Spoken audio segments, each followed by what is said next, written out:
respected Sri N. Ram, Professor K. Seethi, Dr. Joy Element, and other dignitaries. Good evening, and all are welcome to Sri K. NARAYANAN Birth Centenary Lecture Series. I am Dimpi Divakaran. On the behalf of Institute of Parliamentary Affairs and Kerala Institute of Local Administration, I welcome you all to this program. This is the fourth lecture in the K.R. Narayanan Birth Centenary Lecture Series. The first three lectures were delivered respectively by Ambassador Shivashankar Menon, Professor Gopal Guru, Professor Pradap Bhanu Mehta. Today, Sri N. Ram would speak on the topic, right-bearing citizenship in the time of Hindutva.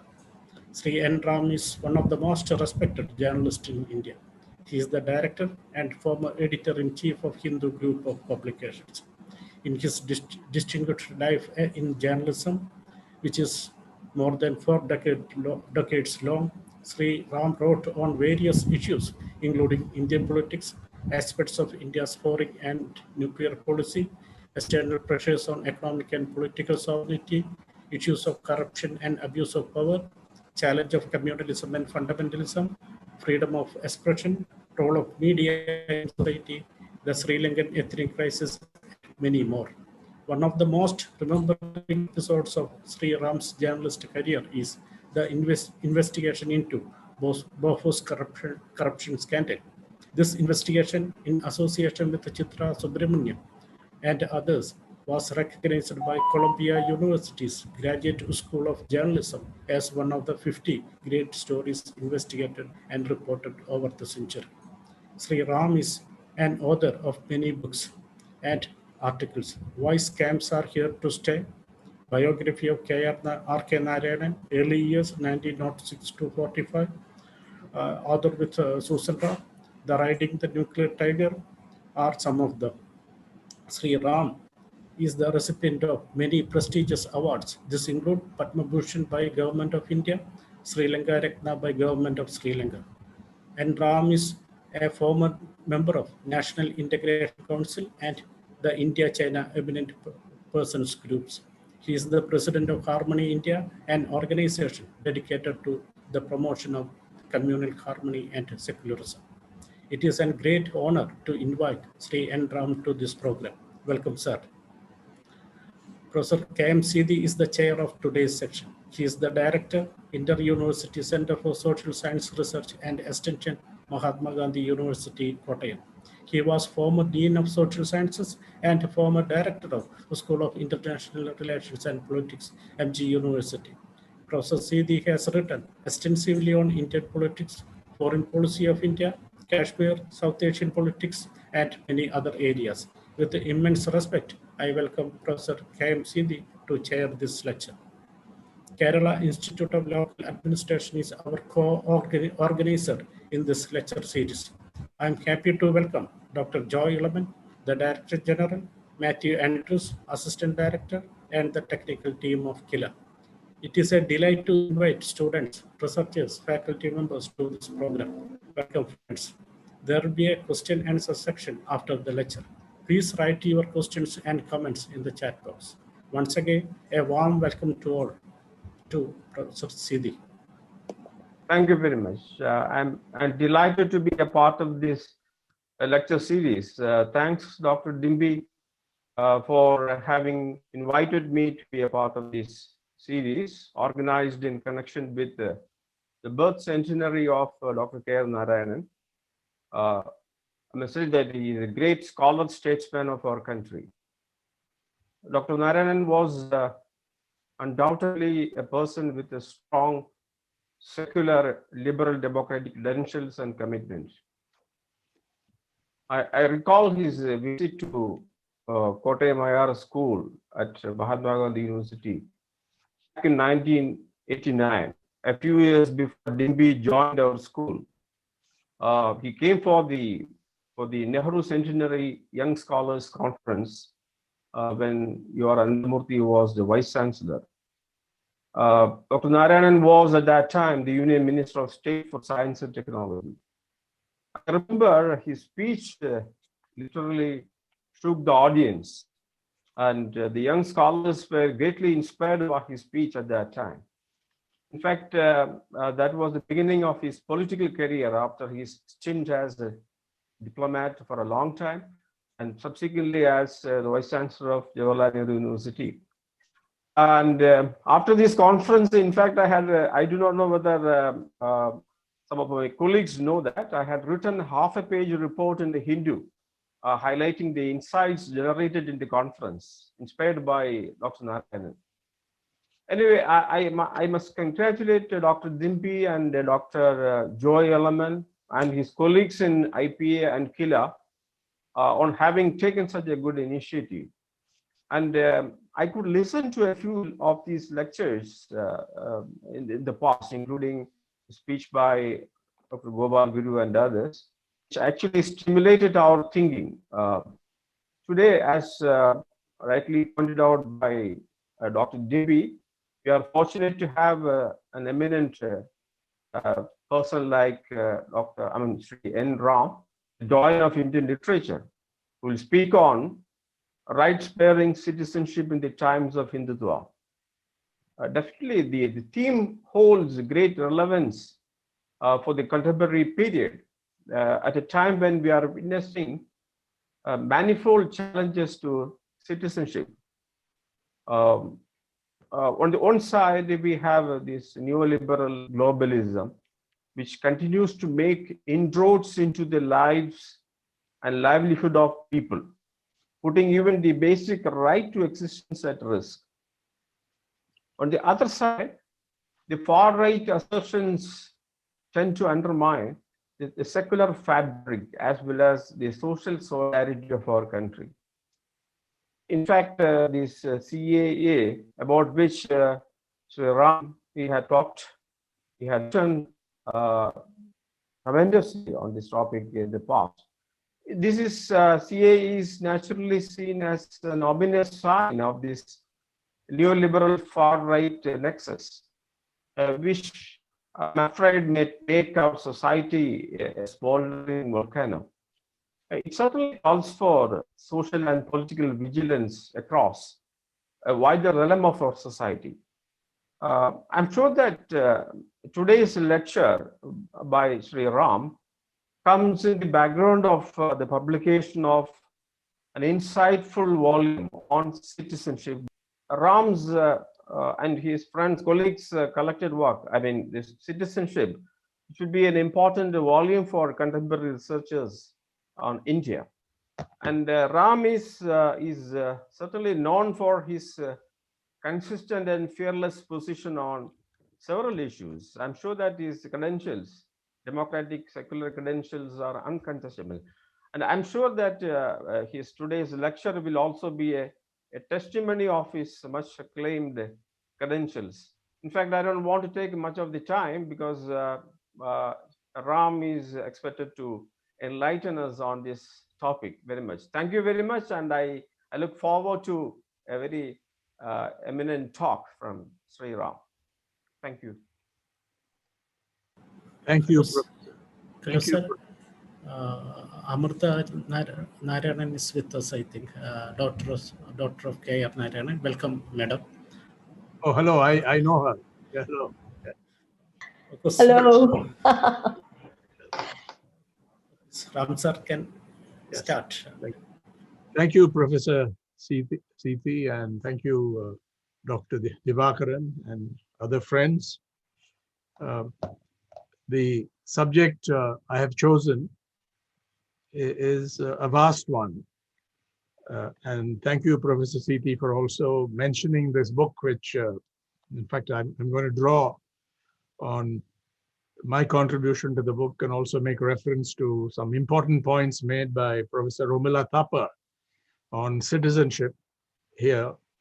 It's too vast a subject to deal with in 30 or 40 minutes, but I'll try to highlight and draw out some main themes that should be discussed and also provide my perspective and views on this subject.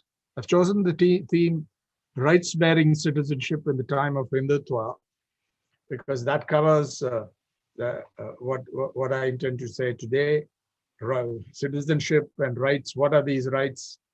what is happening to these rights. That's one aspect of it. And what has happened to citizenship in law as well as on the ground when we come to the time of Hindutva, which certainly we are into right now. Before that, let me pay my homage to former President K.R. Narayanan. I knew him very well. We admired him. All of us admired him, but I knew him extremely well. His thinking, when, of course, he worked for a brief while before he went to the London School of Economics in the Hindu, and also, I believe, in the Times of India. Certainly, he was on very good terms with the media and journalism. But I knew him particularly towards the end of his, from the time he was ambassador to the United States when I was Washington correspondent. And in fact, before that, when he was ambassador in China, I met him there towards the end of his term as ambassador, and right through when he was vice chancellor and later vice president and president, we admired him, and even after that. I also had the honor of interviewing him. Actually, it was called he was in conversation on a very important occasion the day before Republic Day 1998. The transcript is still available, and if anyone is interested, I'll be happy to provide the text.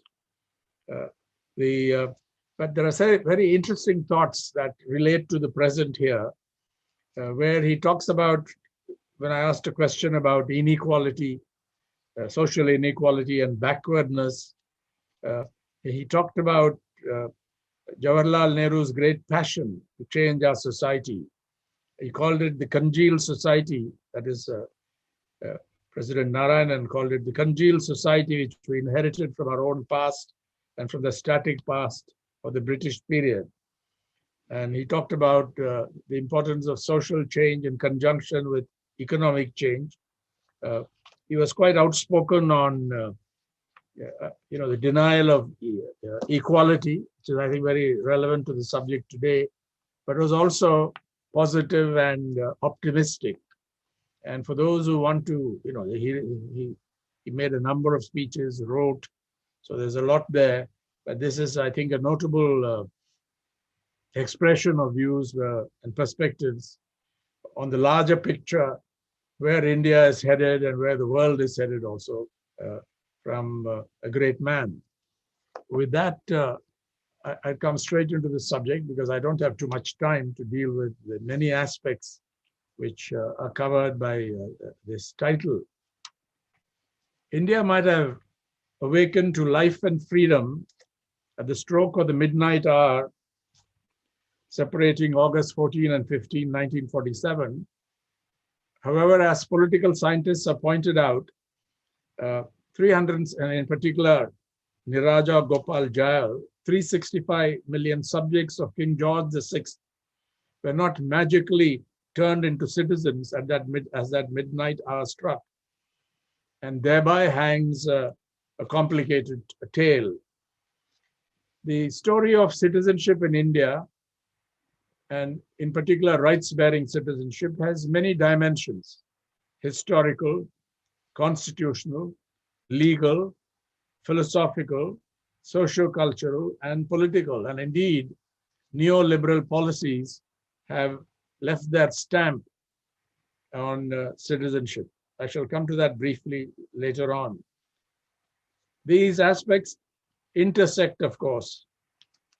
And my contribution to this book that Professor Seethi was referring to is on the evolving politics of citizenship in India. But before I come to that, the lead essay is Citizenship, the Right to be a Citizen by Professor Romila Thapar, a very fine essay, which I think sorts out various things that have got mixed up when we talk about citizenship today. She begins by starting out that citizenship, in the sense we understand it, does not go back to antiquity, to the Greeks and the Romans, or indeed uh, ancient India, you had, the term was used here and there, but citizenship was not available to everyone.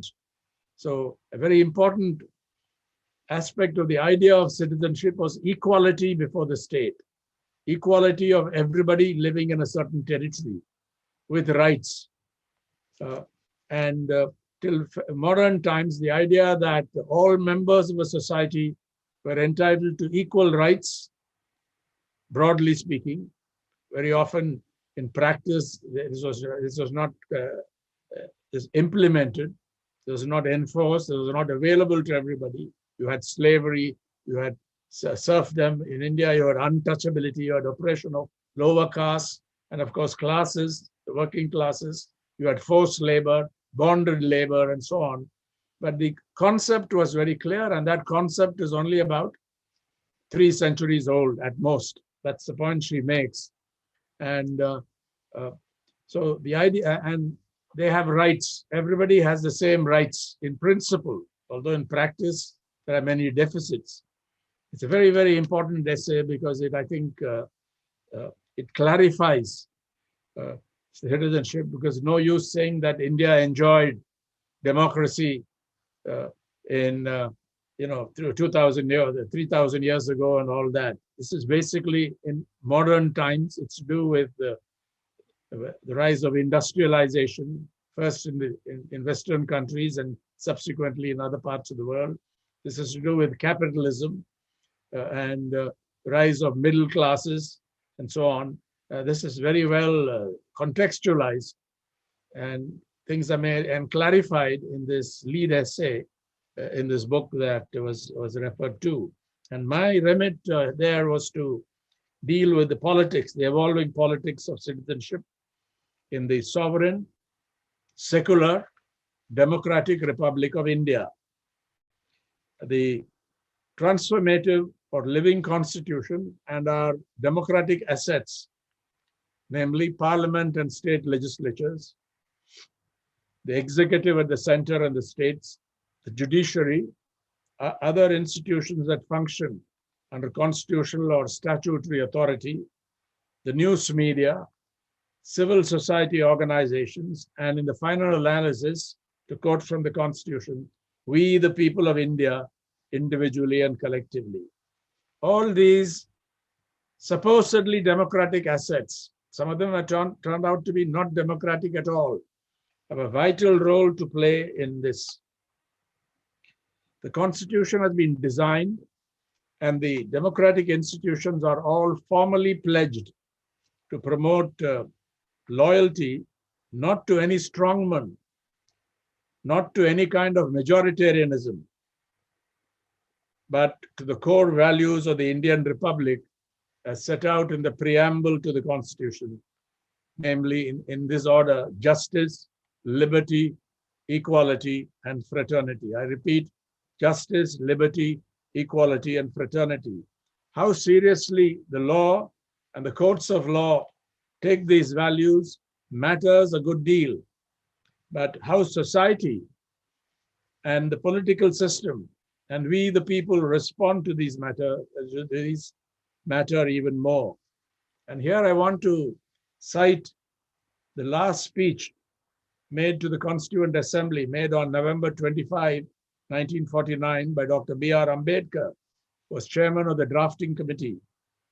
He brought out in that speech clearly and powerfully the importance of understanding the interdependence of the principles of liberty, equality, and fraternity, and the importance of getting what he called the union of Trinity right: liberty, equality, and fraternity.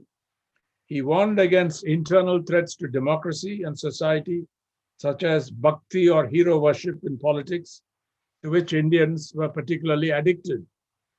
It is quite possible, he mused, for this newborn democracy to retain its form, but give place to dictatorship, in fact. And that is what is being attempted in the time of Hindutva. You have the observance of the various constitutional forms, but but you also see side by side the subversion of institutions, constitutionally or legally established institutions. So democracy in form, all these forms are retained. There's no proclamation of emergency, such as we had in the mid-70s for a couple of years. But dictatorship, in fact, are we moving in that direction is the question. And if you look at the politics of citizenship, you get some insights so that you can answer this question. If there is a landslide, Dr. Ambedkar observed, he was no doubt referring to an electoral landslide, the danger of the second possibility, that is the dictatorship, in fact, becoming actuality, is much greater. I'm quoting from him. In support of this argument, he recalled John Stuart Mill's famous caution to people interested in the maintenance of democracy not to lay their liberties at the feet of even a great man, or to trust him with powers which enabled him to subvert their institutions. Equally important was Ambedkar's warning in this speech against letting the complete absence of two things in Indian society, equality, social and economic, and fraternity, continue unchecked. The complete absence of two things is equality, social and economic, and fraternity. So if you continue to if you allow this to continue unchecked, then I think there is a big danger. And he said, if this contradiction between recognizing the principle of one man, one vote, and one vote, one value in politics, so that's elections, each person, every citizen has the vote, or should have the vote. But the contradiction between that and denial of the principle of one man, one value. One man is one man or one woman, same value should be there, but that principle is denied. So in other words, equality. If this question was not resolved, he feared or apprehended that political democracy could not be expected to survive.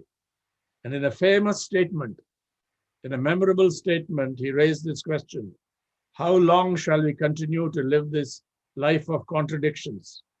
How long shall we continue to deny equality in our social and economic life? If we continue to deny it for long, we will do so only by putting up political democracy in peril. We must remove this contradiction at the earliest possible moment, or else those who suffer from inequality will blow up the structure of political democracy, which this assembly, that is the Constituent Assembly, has so laboriously built up. So this, I think, was a very important intervention. His last speech in the Constituent Assembly debates, and these were positive, socially radical ideas. They formed the bedrock of Dr. Ambedkar's thinking and democracy, and in particular, his thinking on rights-bearing citizenship. And now, what do you mean by the politics of citizenship?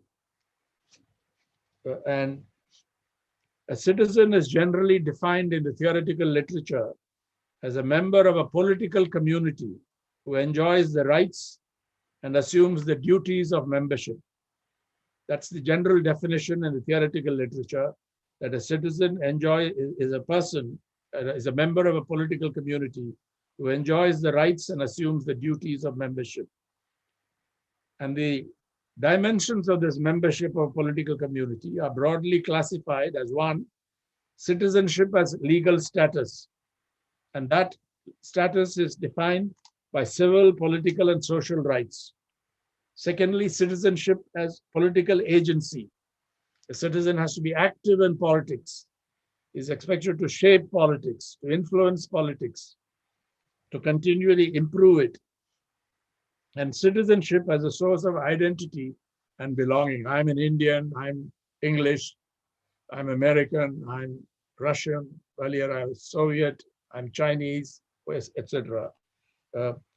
source of identity and belonging. You don't say I'm a Hindu or a Muslim or a Sikh, whatever, or a Buddhist and so on, or a Christian. Those are also markers of identity, but that's nothing to do with citizenship as provisioned in the Indian Constitution. So these formulations, these dimensions are deceptively neat and simple, but they hide a number of contradictions, tensions, fault lines, and they're constantly changing in a globalized world where neoliberal policies have the upper hand. But this will serve as a basis for a working definition.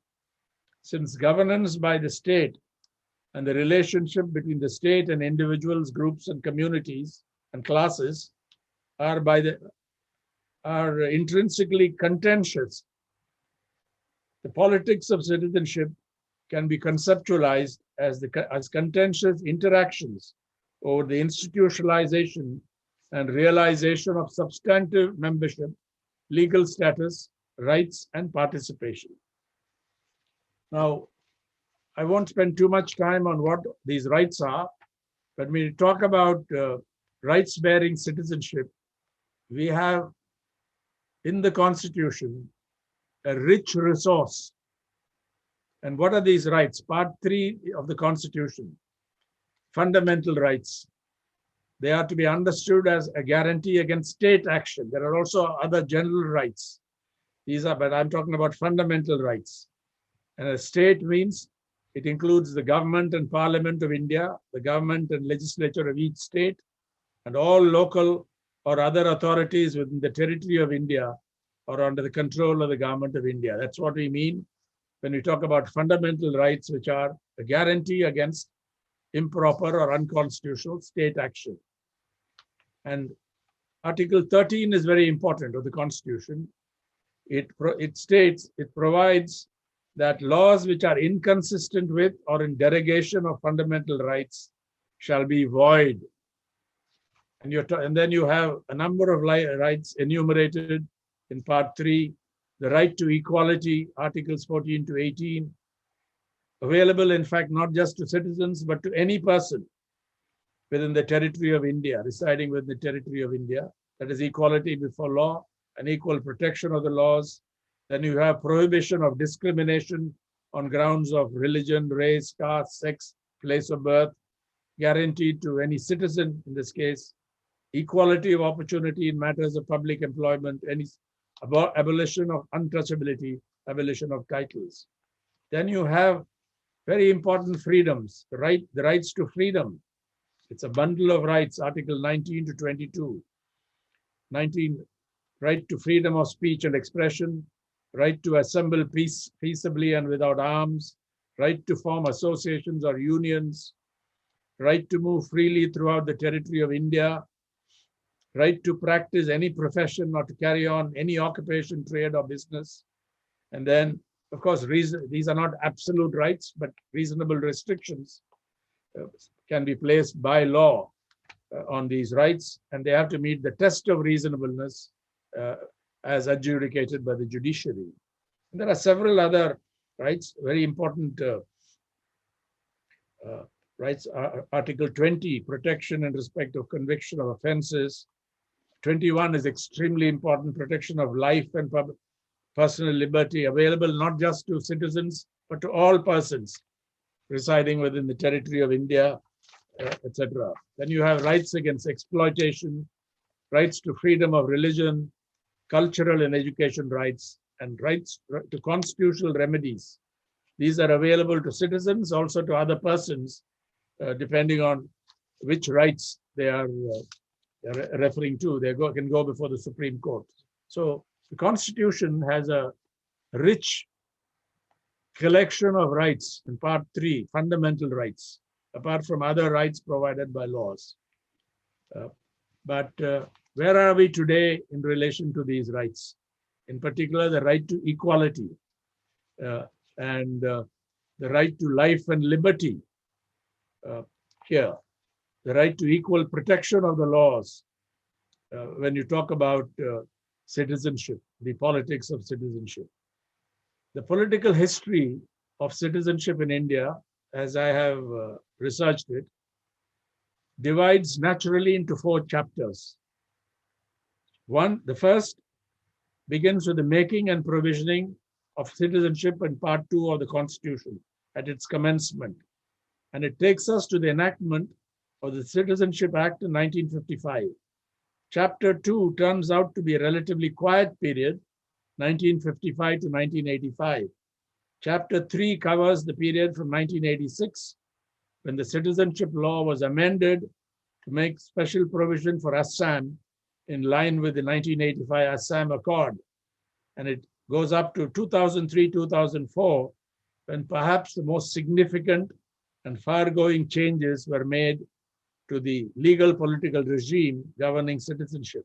And the 4th chapter, yet to be concluded, covers what has been happening since December 3, 2004, when the Citizenship Amendment Act 2003, and with it, the new citizenship regime, an illiberal, restrictive, surveillance-oriented citizenship regime. Foundations for that were laid in that last chapter, starting with 2004 and continuing to date and beyond. So let me start with the final chapter to make my position on the controversy over the Citizenship Amendment Act 2019, or CAA, that was raging for months in the Indian public arena before the global crisis of the COVID-19 pandemic pushed it off center stage, pushed it off newspaper front pages, pushed it off prime television news to the very margins of politics. But we can't be complacent, because the Home Minister, Mr. Amit Shah, has recently announced that after everybody is vaccinated, or the vaccination is basically done, we will return to CAA. And it's not just CAA. I'll come to that in a minute. So there's no room for complacency. At the heart of this so-called controversy is the question whether Hindu communal majoritarianism, in other words, the concept of Hindutva put into practice, can be allowed to trump the secular character of the Constitution that forms part of its basic structure.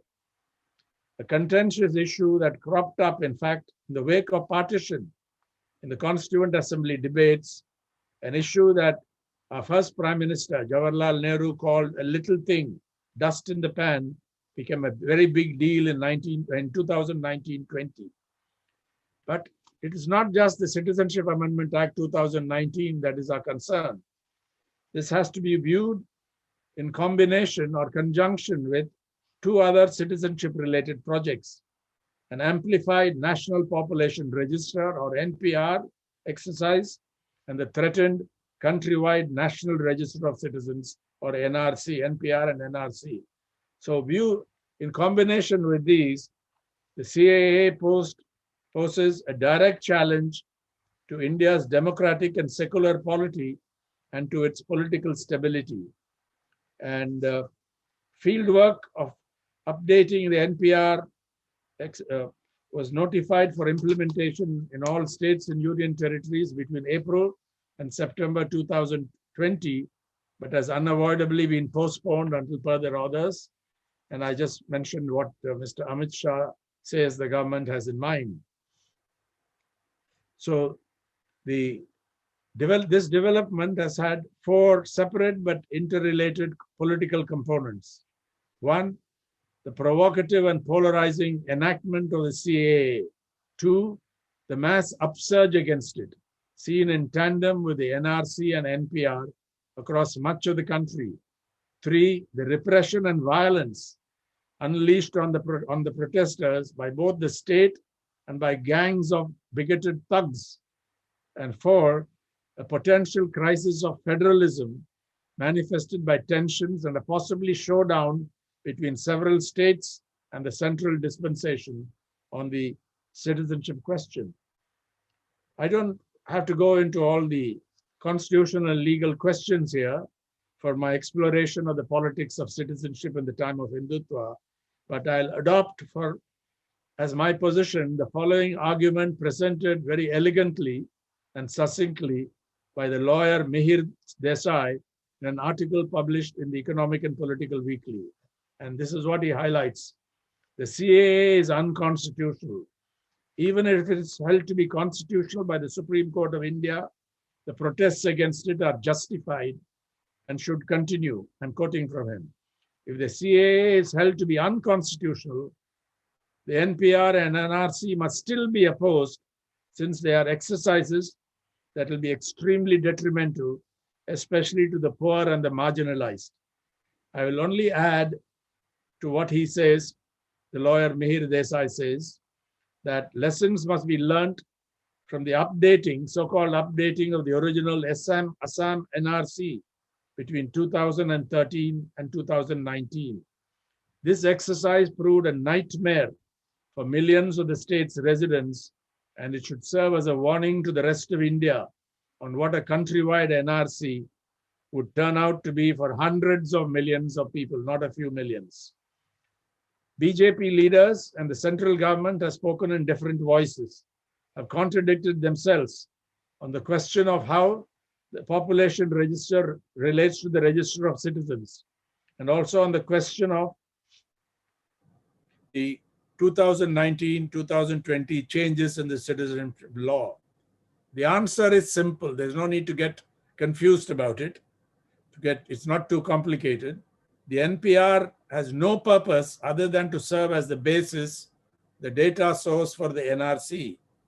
The NPR is a register containing details of persons usually residing in a specified locality, which may be a village or rural area or town or ward or demarcated area. And the specified particulars relating to each family and individual residing there. These will be collected through house-to-house enumeration.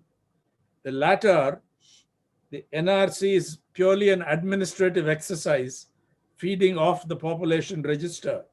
It will be built up from below, from the local, through the sub-district, the district, and the state up to the national level. The process provides for verification, publication of a draft local register of Indian citizens going all the way up, filing of objections and appeals.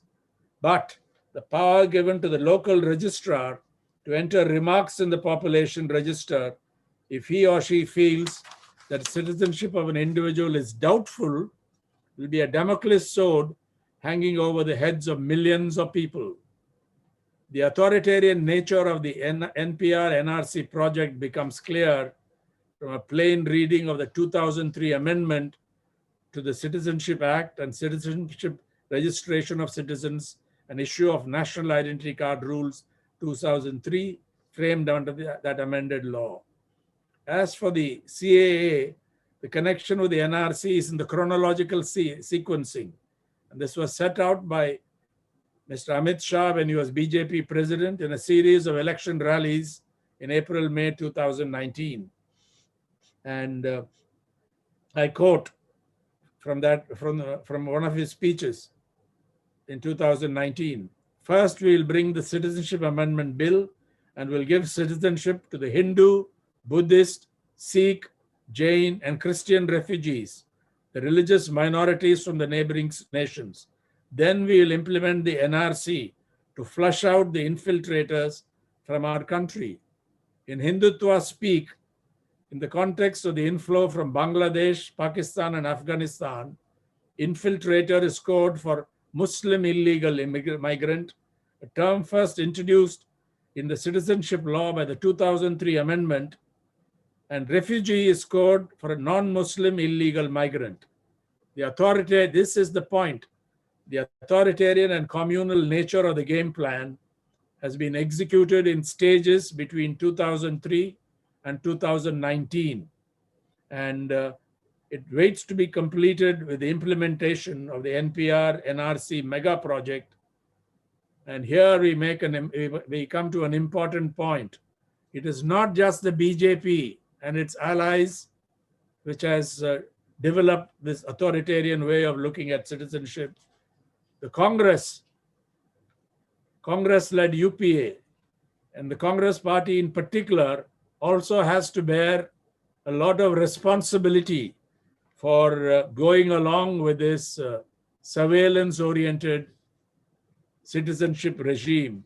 That is a point that is not often highlighted in public discourse, but it is clear that the Congress in government, in power, not just in opposition, was also party to enacting some of these changes.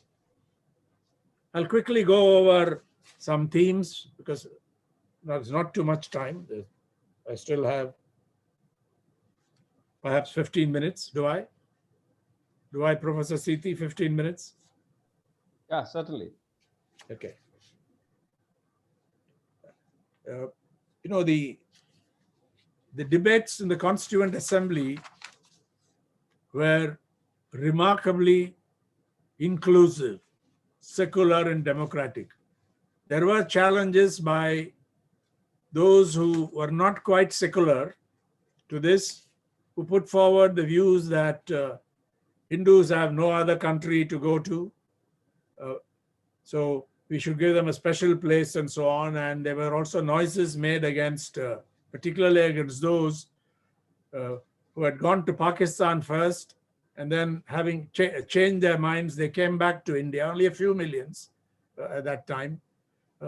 And they were protected. Their status was protected by the Constitution after the debate in the Constituent Assembly. And it's quite interesting, these discussions.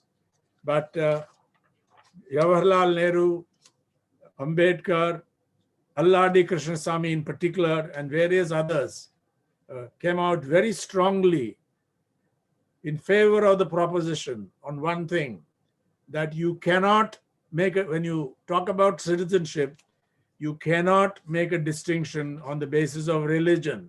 You can't have separate rules for Hindus, Muslims, Christians, Sikhs, Parsis, etc. You have to be religion blind, like color blind in this respect. And this was emphasized, and overwhelmingly the Constituent Assembly decided, and that was what got into the Constitution. I've discussed it in detail in that chapter, in that book that Professor Seethi referred to on this question, and also Gautam Bhatia and Gautam Patel, a sitting judge of the Bombay High Court, has also elaborated on the same points from the standpoint of the Constitution and law. But they were remarkably inclusive, democratic, and secular. That was the position. So the present thinking doesn't go back to the Constituent Assembly debates or the framing of the Constitution, in particular the provisions relating to citizenship. And I don't want to go into who was entitled to be. They didn't really define citizenship, but they answered the question, who is a citizen, or who has the right to be a citizen? And you can look up the details in the Constitution as well as in the literature on the subject. I come to an important right, the right to vote and citizenship. A citizen is generally defined, as I mentioned earlier, in the literature as a member of a political community who enjoys the rights and assumes the duties of membership. And the emergence of political rights has been an integral part of the history of development of modern citizenship as a condition of expanding equality. All those who have the status of citizens are, at least on paper, bearers of equal civil, political, and social rights. And this comes out very, very clearly in the history of Indian elections. Politically speaking, being a voter and being a citizen are intertwined and inseparable. This makes sense from the standpoint of both democratic politics and constitutional morality. If in India only citizens can be enrolled as voters, and conversely, all adult citizens who are not disqualified under the Constitution or the laws have the right to be enrolled as voters, regardless of religion, race, caste, or sex. And yet in places in Assam and some other places in the Northeast, people who had the right to vote, who had epic card, where that right was snatched away under this authoritarian regime, which goes back not just 2014, but well before that here. And although our election commission on the whole has done very well over the years, uh, there have been several violations of the right to vote of Indian citizens, particularly in the Northeast and particularly in the state of Assam. And there is an attempt to do that also in other states in the East, in particular in the largest state there, West Bengal, where elections are due shortly. And one former Chief Election Commissioner, Naveen Chawla, has been a strong advocate of the proposition that the voter identity card is the only card that counts for establishing citizenship. Why? Because the Election Commission, a high-powered authority created by the Constitution, has done an extraordinary job of enrolling eligible voters, verifying identity and credentials, and making the electoral rolls as inclusive and as all-encompassing as possible on a scale not witnessed in any other part of the world. Even in the United States, there are several obstacles to minorities voting in some states. They disenfranchise voters, even today. So there's always doubt about whether African Americans in particular southern states will be able to turn out in large number because there are many obstacles, there are many tricks that can prevent them from exercising their franchise, even if they have the credentials to vote. But in India, I think this has been done, on the whole, this has been done quite well. And the current attempt is to take away votes, particularly from Muslims. And once you say that any illegal migrant who's Hindu, Sikh, Parsi, Jain, Buddhist, Christian, can apply for citizenship, but an illegal, so-called illegal migrant who's a Muslim, presumed to have come from Bangladesh largely, has no such right. They'll be detained or deported. I don't know how they deport where. You can't deport them to no person's land. Bangladesh says they are not our citizens. So this, I think, is a big question. And it's a question that causes a lot of concern. Citizenship, I'll come now to the last part. Citizenship in the time of Hindutva, or in the time of BJP. And from time to time, there has been repression, violence, threats, and a variety of human rights abuses, not only in India, but in various other parts of the world, when you talk about illegal migrants, aliens, and so on. And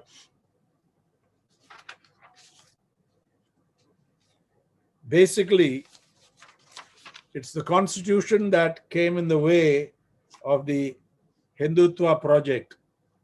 What they saw as a long festering problem of the legal status, political role, and future of this mass of what they call illegal immigrants. It was a concern for the BJP from 1984. And if you study the election manifestos, I have a section on that in this chapter, in that book. Over time, what are the concerns? And it's linked to politics because they think that Muslims vote largely against the BJP, either for the left originally or later on for other parties as well, but not for the BJP. This was a major problem in West Bengal, but also in other parts of of Eastern India and the Northeast. And this was bothering them a lot. The solution worked out in principle by Hindutva and its political arm was depriving the so-called infiltrators of their franchise as well as their citizenship. And as I said, detaining and if possible, deporting them while protecting and embracing the refugees. Remember, infiltrators are are Muslims, refugees are non-Muslims, Hindus and other religions, those belong to other religions. But how do you, this was the aim, this was the objective. But how do you implement, how to implement the solution? Two things stood in the way. First, the secular constitution and the citizenship law that stubbornly remained religion blind, notwithstanding the exclusionary and illiberal changes made in installments from 1985. I underline from 1985 because the Congress regimes were also party to the introduction of these exclusionary and illiberal changes. Secondly, mass political sentiment in Assam, which wanted all foreigners expelled, regardless of their religious affiliation. It may have been a chauvinist movement, but it was not a communal movement. The Assam agitation did not make a distinction between Hindu and Muslim. And in that sense, it was different from the BJP's illiberal and authoritarian approach. They wanted all so-called foreigners expelled regardless of their religious affiliation. So these were the two obstacles. One, the secular constitution. Second, mass political sentiment in Assam, which was in a sense religion blind. Finding a way past these obstacles became a major political obsession, a major political project for Hindutva, and this is reflected in the party's general election manifestos, particularly from 1989, even earlier, but particularly from 1989. 2 years into its first term, the BJP government led by Mr. Narendra Modi, Prime Minister Narendra Modi, found a Hindutva way to resolve the long-standing problem of the legal status, political role, and future of this undifferentiated mass of those who are considered or labeled illegal migrants, illegal immigrants. Now, the problem was there's no data. Governments have repeatedly been asked in Parliament, what is the data you have, what is the source, and so on. Various figures have been given, like including up to 25 million people are, there are 25 million illegal immigrants and so on, but no data, no documentation is available to show the scale of what they're talking about. So this solution that the BJP dispensation 2 years into its first term found, it would be based on religious difference, with a red line drawn in the citizenship law against Muslims on the myth that all Muslims who came from Bangladesh or Pakistan or Afghanistan are not refugees, they are infiltrators. Even words like termites and terrorists and so on have been used in political speeches by Hindutva elements, whereas all illegal immigrants who are not Muslim, who came from Bangladesh, a few from Pakistan and Afghanistan, they are particularly not many from Afghanistan, they are refugees because they have come to the homeland of and so on. The myth being that they came because of persecution. So this is the fiction that all Hindus, Sikhs, Buddhists, Jains, Parsis, and Christians who had migrated illegally into India from Bangladesh, Pakistan, and Afghanistan had done so on account of persecution or fear of persecution by the Muslim majority theocratic states, whereas all Muslims who had moved to India illegally from these countries had done so for economic and other dubious reasons. And this, if you have to, you can't prove that. You don't have data to prove it. You can't substantiate this. So that's why, in order to implement this solution, that's why a citizenship amendment bill was introduced in the Lok Sabha in July 2016, referred to a joint parliamentary committee, passed by the lower house in January 2019, but it couldn't go further because the government then did not have a majority in the Rajya Sabha. So the BJP committed itself in the 2019 election manifesto to enacting this amendment, and it has done exactly that. And this will have, in conclusion, I want to say that this will have consequences, implications, not just for Muslims, but for India's political system and constitution and constitutional morality as a whole. It is a constitution that is being undermined. It's the right to equality the rights to freedom that are being snatched away, freedom of speech and expression, the right to life, the equal protection of all laws available to all persons, and the panoply of rights that are guaranteed in Part 3 of the Constitution are being subverted. And this is up for challenge before the Supreme Court. And as Mr. Mihir Shah, the lawyer whom I quoted at the outset, said, even if the Supreme Court strikes it down as unconstitutional, there is still no room for complacency. You have to fight, you got to continue the struggle against NPR and NRC. And even if the Supreme Court finds the CAA Constitution Amendment Act of 2019 to be constitutional, it doesn't make it right. The struggle should still continue. That is the point that comes out, because this is unacceptable to a secular, sovereign, democratic republic. Justice, equality, liberty, fraternity, to quote from the preamble to the Constitution. That is what at stake, not just the 200 million Muslim population of India. Of course, there will be some of them will be specially targeted. There's no need to panic. It's not going to be easy to implement this on the ground. There's plenty of resistance, even from state governments. State assemblies have passed resolutions and so on. But that's where we are today.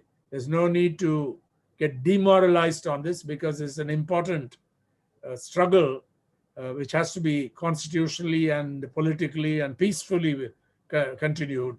But it involves the very integrity of the Indian Republic and so on. And we've not had time to look at how neoliberal policies have also undermined some of these values. But if there are any questions, perhaps at least briefly, we can try to respond to them. I'm sorry I've taken more time than you intended to give to me, but I think the subject needed a bit of time, and I'll conclude on that note. Thank you. Thank you very much for the enlightening talk on the contemporary challenges to rights-bearing citizenship. Ram has rightly pointed out the kind of consensus that emerged among the political parties in the parliament regarding passing of these legislations. Rightly pointed out the way the Congress party under UPA collided with, I should use this word, collided with the BJP in bringing out legislations which tend to undermine the citizenship in this country. And he has also called this particular regime as typically illiberal, restrictive, and surveillance oriented.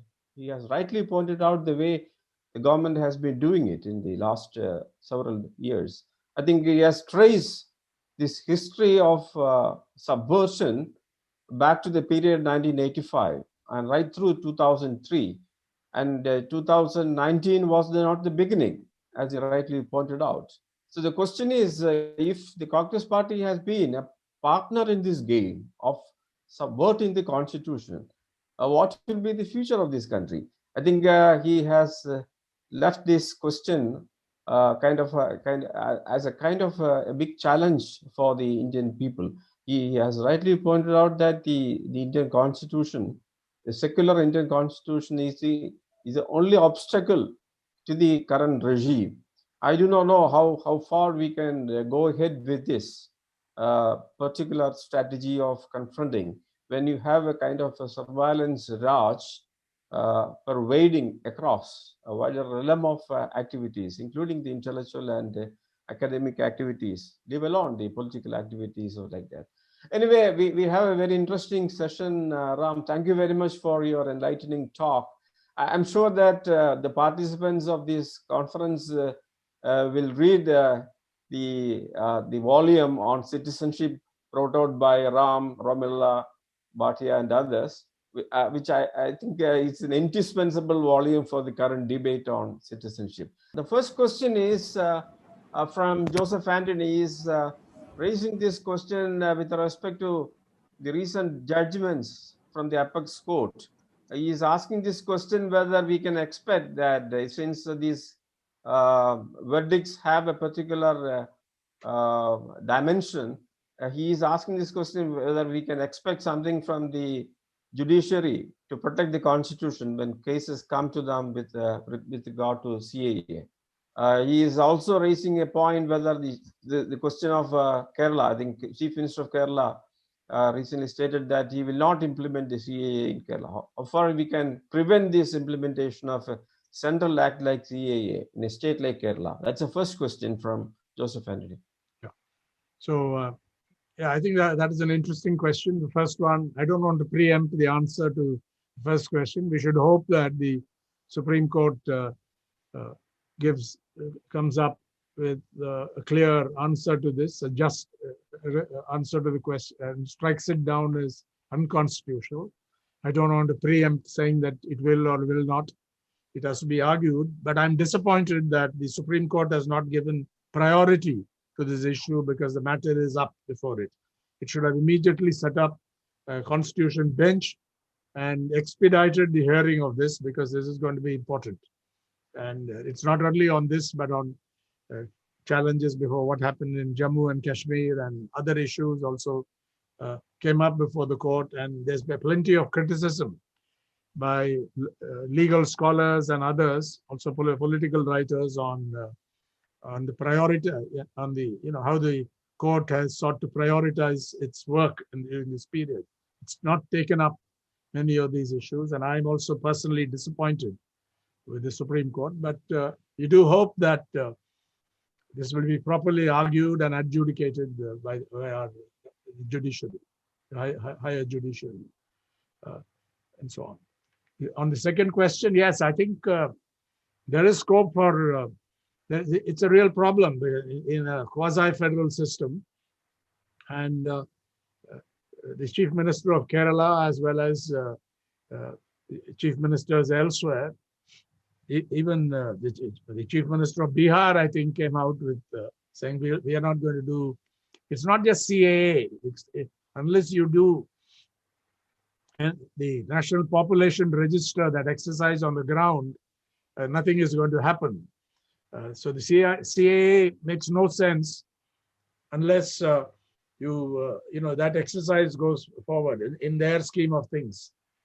And it's not, and the National Register of Citizens cannot be compiled without this going through. And as I said, there's a lot of contradictory statements made by what NPR is, what NRC is, and what is the relationship between CAA, NPR, and NRC. So when chief ministers and in some cases state assemblies have passed resolutions saying we will not implement it, it sets up a possible confrontation. But if several state governments, including governments where the BJP is an ally or partner, come out with this position, it's going to be very hard for the central government to force this through. And you have to see this in conjunction. Otherwise, it makes no sense. The amendment itself, CAA itself, will make no sense except unless seen in an interlocked relationship with the other two projects. And so implementation is going to prove to be quite a challenge.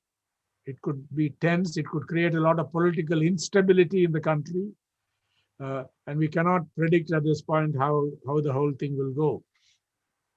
But Mr. Amit Shah's recent statement suggests they are still on the job. There was some doubt during the pandemic, that whole year of 2020, particularly after the lockdown, whether there's a lot of uncertainty about the future of this project, its future. But now he's again referred back to it. So I don't know how long vaccination of a large section of the population of 1.2 billion. Of course, children are not going to be vaccinated, but it will involve hundreds of millions. So when that is going to be achieved, and when they will say that we are ready to go ahead. So it is uncertain. But and I refer to that as one of the key aspects, the impact on federal relations, and that's what the question deals with. And I think it's good that the Chief Minister of Kerala, Chief Minister Pinarayi Vijayan, and others who, even those belonging to different political parties, including the Congress Party, have come out against this on the grounds that it is unconstitutional. The CAA. The second question is related to the way political parties are mobilizing people in a manner that they tend to reinforce religious demarcation. I think that is, I'm not just reading the entire question, but summarizing the text. All political parties are mobilizing people in such a manner that they tend to reinforce religious division and so on. So CAA will be useful in that sense for them. The question is whether this will ultimately undermine the very secular framework of this country. Yes, I think, of course, we can't equate those who are waging a war against the secular fabric of the Constitution, and to the extent society has progressed in the direction, to that extent, you can't equate them with those who are defending those values. And if Muslims, for example, are being mobilized against it, that should be seen as a defense of rights, not that we approve of any communal appeal to this community or that community, or caste for that matter. But you can't equate those who conducted the offensive with the perceived victims of this. But certainly it will undermine political stability, and it will undermine the democratic. How is democracy threatened? Because it's a very authoritarian way of dealing with this question. This is just being rammed down the country's throat. This surveillance-oriented, authoritarian approach to citizenship regime. It's done in installments. It's not done overnight, and that's an important point to remember. So, if they push aggressively to implement CAA in conjunction with NPR and NRC, then I think there's going to be a lot of political trouble in different parts of the country between different sections. And political parties, whether you like it or not, they will mobilize on religious lines, on ethnic lines, and so on. For example, in Assam, it's not their problem is, quote, all foreigners. And in fact, in the final draft, which the present BJP government has not accepted, Hindus who have been identified as foreigners to be deported or detained or deported, the bulk of them are Hindus, not Muslims. And this poses a huge problem. And the people in, the Assam so-called indigenous communities are not happy at all with this. They are not going to accept this. So that issue in Assam, that draft has been shelved. They're no longer talking about it. So I don't know how long it will take to do it all over again. This compilation of a list of foreigners. Originally, I think 4 million people, and then it's been brought down to under 2. So a majority being Hindus. So they are bound to mobilize along these lines, but so if the government wants to avoid the central government political instability, and if they want to sort of assure not let the political situation get into trouble, political instability to grow, then it will withdraw the CAA or put it on ice for the time being. But it's not going to do it, because it is, as I said, it's a long-term project. It's very, very, actually from 1985, but from 89 onwards, it became an obsession. if you just start to study BJP manifestos, which I have done in this essay, it's very, very clear what their game plan, what their objective is. But the constitution stood in the way, and Assam created a major problem.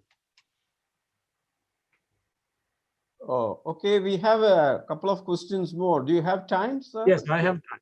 Yeah. If you have time, I have time. Yeah, certainly. Doom Idris has raised a very interesting question.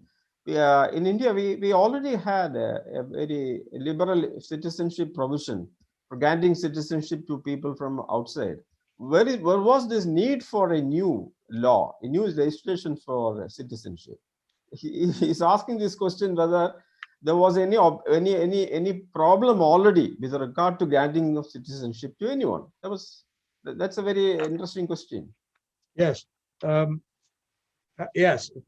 In fact, you have to go back to the beginnings, the commencement of the Constitution. In fact, there is a book called how Indians became voters before they become citizens. It really starts with that, and it's remarkable if you study the Constituent Assembly debates relevant to the citizenship question, and also the provisions made in the Constitution on citizenship, that it was so inclusive. The problem, as they saw it, is a political problem. It arose in Assam originally because there were, I think, after the formation of Bangladesh and during the genocidal period in East Pakistan, the army committed atrocities and so on, and Bangladesh became a new nation. A lot of people, very large numbers, came to India, and clearly there has been a flow from across the border into India. In fact, some of them have never, there are grandchildren, they have never set foot on any foreign soil. They've always been in India, many of them. And they were given the right to vote. The need for the BJP was that it thought that this large infusion of Muslims largely, but also some Hindus. Yeah, actually, for the Assam agitators, it's Bengalis, not Hindu or Muslim. All Bengalis were a problem for the chauvinist movement that we saw in the 80s. Some of it was very violent, even terrorist. So that developed into a problem for the BJP, because in larger states, particularly in West Bengal, they saw that they accused the left parties and the Congress in particular also of practicing vote bank politics, giving the right to vote to the so-called illegal immigrants and so on. That was the political background to working out this project. There was absolutely no need, because if people come over and they're refugees have a route to citizenship in many countries. But India is not a subscriber to the International Refugee Convention. It's a problem.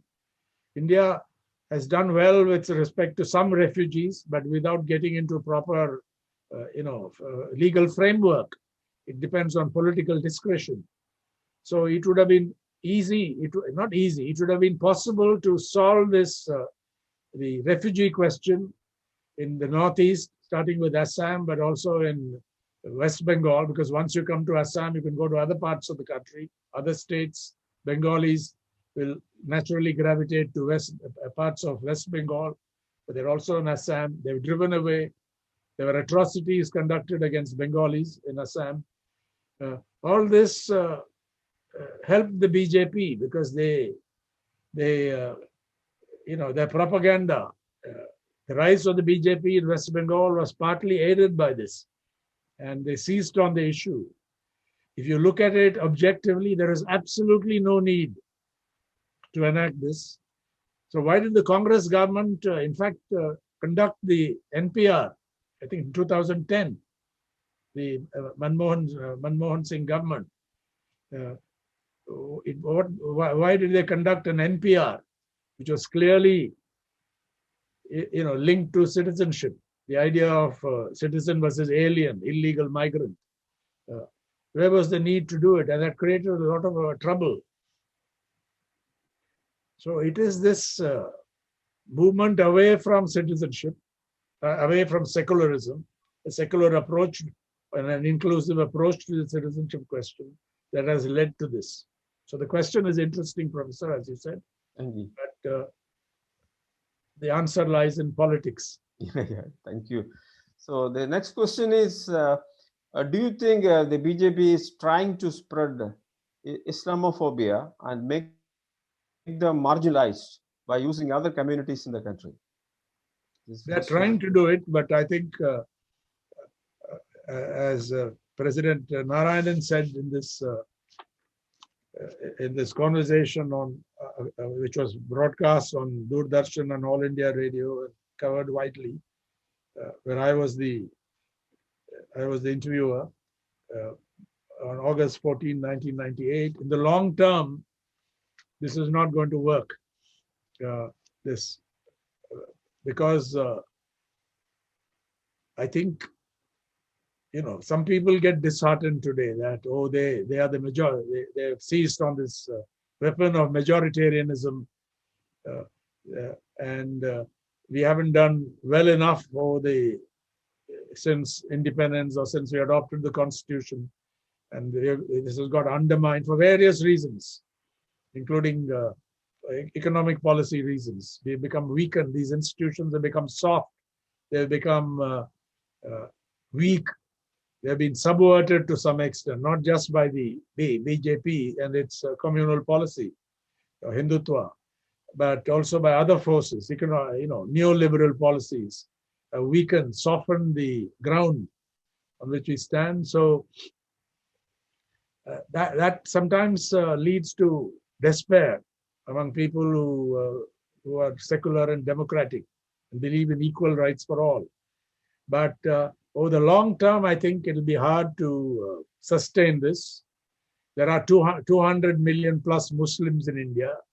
They're not going to target all of them, although some of them think that. And in turn, I think Muslims should not, get more and more, withdrawn and so on, and feel that they are victims.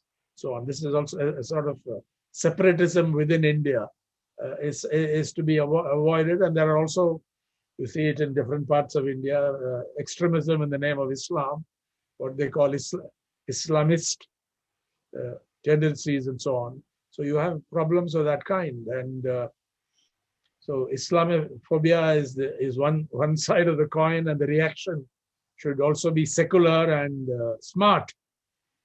You can't play into their hands. The more you behave as narrow-minded, somebody who is always on the defensive, the more you provide them new opportunity to target you, and so on. So I think they shouldn't get into that state of mind. But ally with, it's not a Muslim question. That's the point. They may be seen as primary, may feel we are primarily the targets, but it's not a Muslim question. It's a question of the Constitution. It's a question of the values of the Constitution: justice, liberty, equality, fraternity. Fraternity is very important also in this way. So I think, and that is what I think President Narayanan presented in his own way, because he couldn't speak out the way he would have wanted because he was president of India at that time. But it's very clear, the undertone of that. In the long term, that's his basic answer. Anybody who seeks to subvert secularism and democracy in India cannot get away with it. Request Joy Elaman, the director of Kila, to propose a vote of thanks.